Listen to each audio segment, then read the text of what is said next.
야곱이 하나님 나라로 들어갈 때가 가까워졌음을 요셉이 들었습니다. 요셉이 병한 소식을 듣고 아버지에게 찾아왔을 때 야곱은 형제들을 마지막으로 축복하기 전에 요셉과 그의 아들들에게 먼저 축복하고 하나님께서 함께 하실 은혜에 대해서 간절히 기도해 주는 그런 장면의 시작 부분입니다.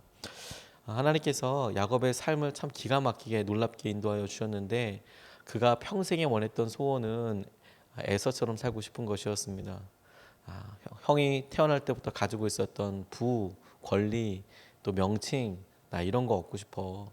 나는 쌍둥이인데 그 몇 초, 그 조금의 차이로 내가 이런 것들을 아예 붙잡지도 못하는 거, 이건 너무 불공평하다고 생각해. 아마 그렇게 마음속에 있는 그런 자아가 계속해서 야곱을 이렇게 이야기했는지도 모르겠습니다. 근데 하나님께서 그에게 가지고 계셨던 계획은 에서처럼 장자로서 사는 수준이 아니라 너는 이스라엘로 살아야 한다. 하나님께서 그를 만지시고 새롭게 되는 이스라엘로 살아야 한다. 이게 하나님께서 야곱을 통하여 계속해서 드러내셨던 하나님의 계획입니다. 그런데 하나님께서 이 요셉을 통하여서 이 야곱이 그런 질풍노도와 같은 시기를 지나서 계속 연단과 훈련과 과정을 또 겪어서 그의 삶에 무엇이 남았는지 그의 마지막 노년을 가만히 보면 고백이 바뀌고 그래서 잡게 되는 하나님의 은혜를 누리게 돼요. 제가 첫 번째로 이 말씀을 통해서 주목하게 된 것은 야곱이 약속을 물려주는 장면에 주목하게 되었습니다. 3절 4절 말씀에 보면 야곱이 요셉에게 말하였다. 전능하신 하나님이 가나안 땅 루스에서 나에게 나타나셔서 거기에서 나에게 복을 허락하시면서 나에게 이르시기를 내가 너에게 수많은 자손을 주고 그 수가 불어나게 하겠다. 내가 너에게서 여러 백성이 나오게 하고 이 땅을 너희 자손에게 주어서 영원한 소유가 되게 하겠다 하셨다. 이렇게 말씀하셨습니다. 야곱이 마지막 때에 자기의 아들 요셉을 보고 그리고 요셉의 아들들 에브라임과 므낫세를 보고 그리고 그에게 축복하게 될 때 하나님께서 처음 베델 루스와 똑같은 말입니다. 이 베델에서 자기에게 축복하셨던 것을 그 약속을 기억하였습니다. 이게 바로 그 내용이거든요. 베델에서 하나님께서 나를 축복하셨던 이야기를 하고 있는데 제게는 이게 굉장히 새삼스럽게 여겨졌습니다. 처음에도 말씀드렸듯이 야곱의 인생이 무엇 때문에 계속해서 움직이고 고난과 역경 가운데 있었는지를 떠올려 볼 필요가 있습니다. 아버지께서 해주실 축복 때문이었잖아요. 장자의 축복 때문이었잖아요. 장자의 축복받기 위해서 아버지도 속이고 또 집도 떠나서 그렇게 살았잖아요. 그 모든 어려움들이 다 그것 때문에 생겼잖아요. 근데 그가 이제 마지막에 축복하게 될 때 그러면 그렇게 진짜 싸움하듯이 그렇게 갈망해서 얻은 축복에 대해서 기억하고 야야 이거 내가 전쟁하듯이 싸움하듯이 얻었다. 너희들에게 이런 은혜를 준다. 이렇게 떠올릴 것 같은데 그게 아니라 하나님께서 본인에게 그런 오히려 아버지의 축복을 받고 나서 그 다음에 자기가 삶을 떠나게 되면서 시작되었던 어려운 삶, 그 어려움에 초입해서 아무것도 의지할 수 없고 누구도 의탁할 수 없을 때 하나님 나타나셔서 내가 너와 함께 하겠고 내가 여기 다시 들어오게 하겠고 너에게 복을 주겠다 하시는 말씀이 그의 중심으로 잡혀지더라는 거예요. 물려받았던 말씀이 아니고요. 자기가 직접 힘들고 어려웠을 때 경험했을 때 하나님께서 그 마음과 심령을 붙잡아 주시고 주님의 은혜를 떠올리게 하여 주셨다는 것이 전 되게 은혜롭고 기쁨이었습니다.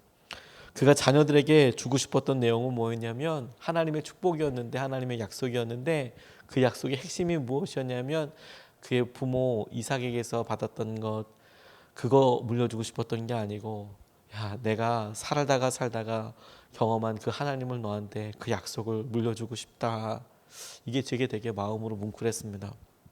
저희 아버지가 저한테 가끔 축복기도 해주실 때 보면 대화가 원체 없어도 기도하고 이럴 때 축복기도 해주시는 거 보면 저희 아버지가 저한테 항상 믿음의 이삭이라는 말을 많이 해주셨어요. 저희 아버지가 믿음의 1세대셨거든요. 할아버지 때에는 주님을 전혀 모르다가 아버지 때에 주님을 만나시고 하나님께서 사역자의 길도 가게 해주시고 목회자로서 이렇게 하시는데 그러니까 본인이 항상 믿음의 아브라함의 세대라고 생각을 하셨어요. 그리고 저를 보시며 야 너는 가만히만 있어도 은혜를 누리고 가만히만 있어도 복을 받는다. 믿음의 유산을 받을 것이다. 그런 이야기를 때마다 그렇게 해주셨어요. 저는 그 말이 요즘 들어서 참 사실이라는 생각도 듭니다. 참 큰 은혜와 마음을 누린다. 그런데 문득 이 말씀을 통해서 하나님께서 제게는 어떻게 역사하셨는지, 그리고 저는 저희 자녀들에게 무엇을 물려주고 싶은지에 대해서 떠올려 보게 됐어요. 저희 부모님의 기도로 인하여서 제가 받은 은혜가 참 크지만, 그래서 하나님께서 주신 여러 은혜와 축복들의 핵심을 보니까 부모님의 기도로 제게 많은 기회들이 열렸던 것 같아요. 은혜들이. 그래서 제가 제 힘으로 갈 수 없었던, 제 힘으로 만날 수 없었던, 제 노력으로는 이룰 수 없었던 일들이 제게 참 많습니다. 그런데 그런 기회로 얻게 된 제가 그 기회들마다 보였던 믿음으로 하나님께서 저를 다루시고 이끄시고 만들어 가시거든요. 근데 그 자녀들에게 제가 줄 믿음의 유산을 가만 생각해 보니까 제가 그런 기회들 때마다 어떻게 믿음으로 반응했는지, 내게 하나님은 어떤 분이신지, 그 하나님은 내게 어떤 약속을 해주셨는지, 그게 핵심이 되겠다라고 생각하게 됐어요. 오늘 내가 믿음으로 결단하고 나아가는 것이 내가 우리 사랑하는 자녀들에게나 다음 세대들에게나 영적인 여러 유산을 흘려보내야 사람들에게 제일 중요한 중심이 될 뿐만 아니라 마땅히 우리가 믿음으로 살아서 그 믿음을 흘려보내는 통로로 살아야 하는 거구나. 오늘 경험한 우리가 과거에 우리 유산으로 물려져 있던 것으로 오늘을 사는 게 아니라 오늘 하나님께서 내게 주신 살아있는 믿음의 고백과 은혜를 남기도록 우리가 믿음의 방향을 붙잡고 간절히 기도해야겠다, 이렇게 붙잡게 됐습니다. 두 번째로 붙잡은 말씀은 약속을 정말 믿는가 하는 것이었어요. 약속을 정말 믿는가? 여러분은 약속을 믿으십니까? 5절 6절 말씀에 내가 너를 보려고 여기 이집트로 오기 전에 내가 이집트 땅에서 낳은 두 아이는 내가 낳은 아들로 삼고 싶다. 르우벤과 시므온이 나의 아들이듯이 에브라임과 므낫세도 나의 아들이다. 이 두 아이 다음에 낳은 자식들은 너의 아들이다. 이 두 아이는 형들과 함께 유산을 상속받게 할 것이다. 이렇게 말씀하셨어요. 야곱이 요셉의 두 아들 에브라임과 므낫세를 축복할 때의 내용인데, 이 말씀은 곰곰이 생각해 볼수록 우리에게 우리의 마음의 핵심과 우리가 믿음 따라서 산다고 하지만, 그래서 정말 그 믿음을 어떻게 물려주기를 원하는가, 너는 그 믿음을 진짜 주신 약속을 믿음으로 믿고 있는가를 점검하게 하는 굉장히 중요한 리트머스 시험지 같은, 시금석 같은 질문을 우리에게 하게 합니다. 이 두 손자가 자신의 아들로서 상속받게 될 것이다라고 이야기해요. 자, 다시 한번 우리가 곰곰이 한번 질문해 보세요. 스스로에게 이게 축복일까요? 아니면 어떻게 보면 마치 저주처럼 느껴질까요? 저주란 말은 좀 강하긴 하지만, 아니면 축복이 아닌 말씀처럼 여겨질까요? 왜 이런 질문을 하게 되냐면, 가만히 생각해 보면 요셉은 당대의 재산으로나 명예로나 권력으로나 바로 빼고는 두 번째 아니겠습니까? 이집트 땅에서 그가 소유한 재물을 생각한다고 하면 어마어마했을 거예요. 그가 말로서나 권력으로 생각한다면 성경에도 그렇듯이 바로 빼고는 진짜 어마어마했을 거예요. 그리고 그가 가지고 있었던 그런 역량이나 여러 상황들을 보았을 때 그가 물려줄 수 있는 재산은 어땠을 거라고 여러분 상상해 가십니까? 저는 그야말로 초강대국이었던, 요즘으로 이야기하면 미국에서 뭐 거의 엄청난 핵심에 있었던 사람이, 당시에는 정경이 분리되지도 않았잖아요. 정치와 경제가 엄청난 부를 갖고 있었던 사람이 자기에게 이렇게 축복해줄 자기 아들이 있을 거 아닙니까? 그 유산에 흘러갈 거 아닙니까? 근데 야곱이 불러서 얘기하는 게 뭐냐면, 이 두 아이들은 너의 자식 아니고 오늘서부터 내 자식 한다. 그래서 이 아이들은 나의 유산을 물려받을 것이다, 이렇게 이야기를 해요. 그러면 요셉의 입장에서는 아버지가 그렇게 주시구나 생각했지만, 에브라임과 므낫세 입장에서는 나는 그냥 요셉의 아들로 강대한 그런 권력과, 아니면 그냥 아버지의 재산을 나는 물려받고 싶은데요. 왜냐하면 아버지 요셉보다 야곱이 재산이 그렇게 뭐 번성했다고 하지만 비교도 일단 되지는 않을 것 같아요. 그리고 지금 야곱이 주겠다고 하는 이 유산은 일단 보이지가 않아요. 돌아가서 가나안 땅에서 하나님께서 주시겠다라고 하는 복을 지금 주겠다고 이야기를 하는 거거든요. 근데 요셉이 지금 누리고 있는 유산과 줄 수 있는 것은 지금 보여요. 그게 능력이에요. 지금 당장 능력이에요. 근데 그거 내려놓고 지금 할아버지가 자기들에게 그렇게 유산을 물려주겠다고 이야기를 하시는 거예요. 여기서 우리가 이것을 어떻게 생각하는지, 어떻게 받아들이는지에 따라서 우리의 믿음이 진짜 드러나겠다는 생각을 하게 됐습니다. 우리들은 진짜 무엇을 물려주길 원할까요? 우리는 우리 자녀들에게 우리가 벌 수 있는 최고의 재정과 이 땅을 살면서 애굽의 권력과도 같고 애굽의 힘이라도 할 수 있을 것 같은 그런 경제력, 그걸 결국에는 이건 물려줘야지, 이렇게 생각을 하고 있는 건가? 아니면 내가 아버지께로부터 받은 믿음, 믿음의 땅, 그리고 약속, 이게 너 이스라엘 땅에서 앞으로 얻게 될 것이 애굽, 이집트 이곳에서 지금 눈에 보이고 편안하고 좋고 화려하고 살 수 있을 것 같고 이것보다도 비교할 수 없을 만큼 좋다.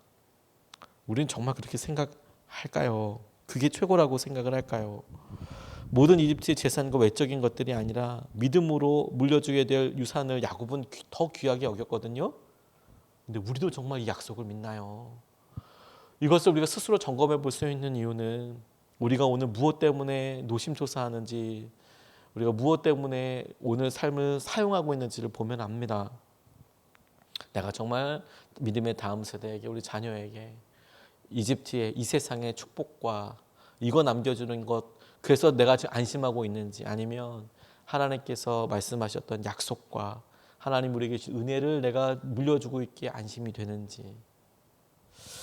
김형석 교수님이라고 100년도 넘게 살아서 왜 철학가이시면서 철학 교수님인데, 이분이 100세 이상을 백수를 하셨어요. 지금도 살아계시고요.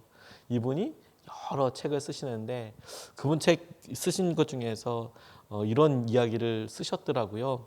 본인 이야기에 내가 아는 MC, 그냥 대문자로 M으로 이름을 밝히지 않으셨더라고요. 이 MC에 대해서 이야기하면서 이렇게 이야기했습니다. 왕실에서 물려받은 재산이 많았대요. 그래서 왕실에서 물려받은 재산은 뭘까 이런 생각이 들었어요. 조선시대 때 이런 왕가에 뭐 이런 게 있는가 보다. 자기가 아는 사람이 그랬답니다. 자신도 어느 정도 유능했기 때문에 명문 대학을 졸업했대요. 자신도 어느 정도 유능했기 때문에 유능했답니다. 그러나 그 유산을 지키고 관리해야 했기 때문에 직업도 가져보지 못했답니다. 그리고 67세가 되었을 때 이 김영석 교수님에게 그런 고백을 하셨대요.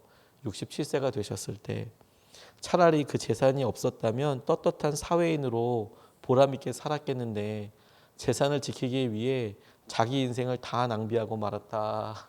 그게 너무너무 후회되더라. 이런 이야기를 본인에게 나누시더라고.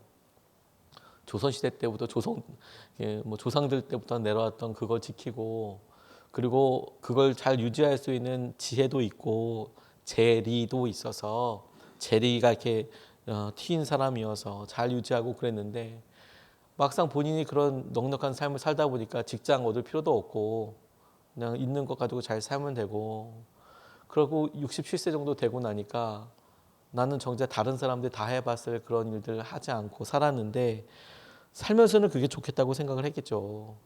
근데 그가 나중에 인생을 정리할 때가 되니까 너무 후회된다. 차라리 이거 없었으면 내가 전혀 다른 삶을 살 수도 있었을 텐데. 근데 이런 똑같은 고백을 우리가 주님 앞에 가서도 얼마든지 할 수 있겠더라고요. 얼마든지 우리가 어떤 삶을 살고 어떻게 나아가는지.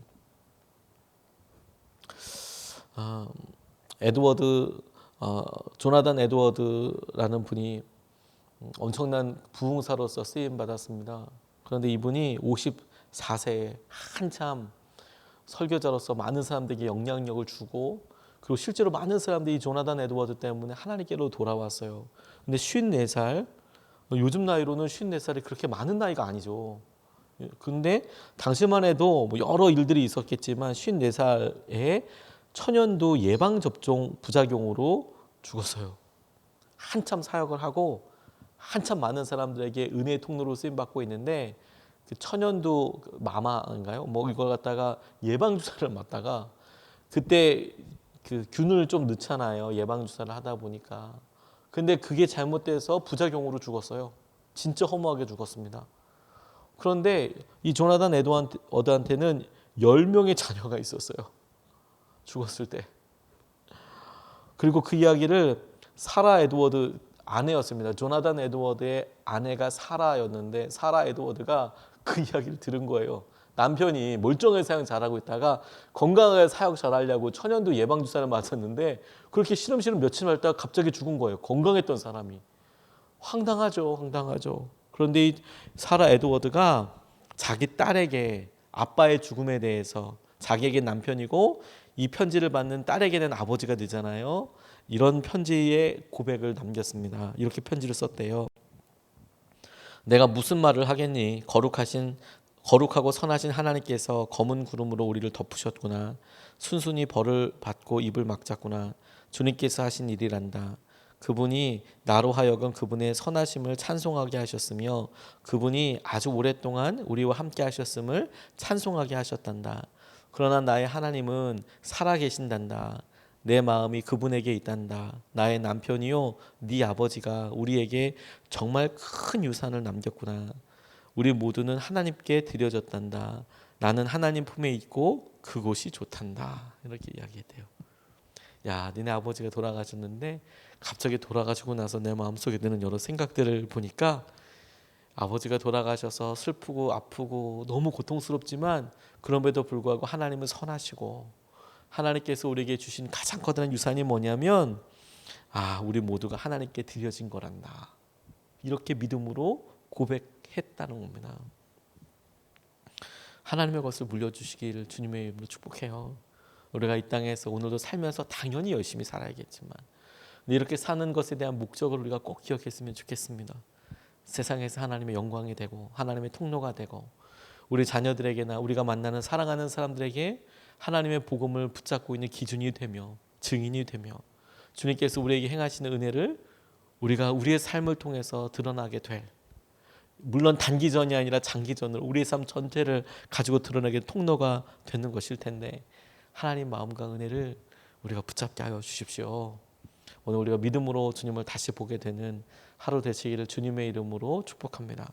오늘 두 가지 말씀을 같이 나눴습니다. 하나, 약속을 물려주게 되더라. 내가 만났던, 우리가 경험했던 나의 하나님께서 우리에게 어떻게 역사하셨는지 약속을 물려주는 거다. 두 번째, 우리 스스로가 이 약속을 믿는 게 너무너무 중요하다. 약속이 중요합니다라고 말은 고백하지만 오늘도 요셉에게 있었던 그거 재산 물려주려고 그거 명예 물려주려고 그거 안 된다고 고민하고 있는 게 아니라 야곱처럼 아니 믿음의 땅 믿음의 것을 물려주는 게 100배 낫다. 우리의 삶의 중심이 하나님 앞에 실제로 믿어지게 되기를 원합니다. 오늘 같이 두 번 나눠서 기도할 텐데 첫 번째 기도는